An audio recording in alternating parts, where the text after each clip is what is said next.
El Palacio de Congresos, en el 2024, vamos a tener a final de año 40 congresos nacionales e internacionales.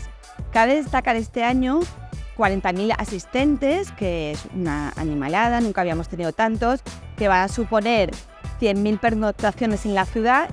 Me gustaría destacar sobre todo el ámbito internacional de estos congresos. Más de la mitad son congresos europeos e internacionales, que aportan un turismo de mucha calidad a la ciudad.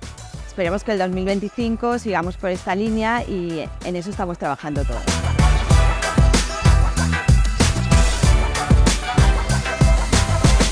Este 2024 vamos a implantar nuevas iniciativas para impulsar la productividad de este edificio y atraer nuevos mercados de reuniones a la ciudad de Valencia. Entre ellas está la digitalización y proyección tipo láser de los auditorios, sistema NDI 4K en todo el edificio, placas solares de autoconsumo. También vamos a cambiar la iluminación LED a los auditorios. Vamos a hacer un gemelo digital con tecnología IA para mejorar la eficacia del edificio y vamos a mejorar la movilidad sostenible. Todo ello para mejorar la experiencia de nuestros clientes y visitantes. Llegamos a nuestro 26 aniversario felices.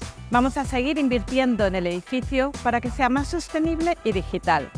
Por un lado, gracias a los fondos Next Generation, con proyectos dentro del Plan de Sostenibilidad Turística en Valencia. Y por otro lado, gracias al proyecto Centropy, financiado por la UIA, en la que el Palacio va a ser el epicentro de un proyecto de más de 5 millones de euros.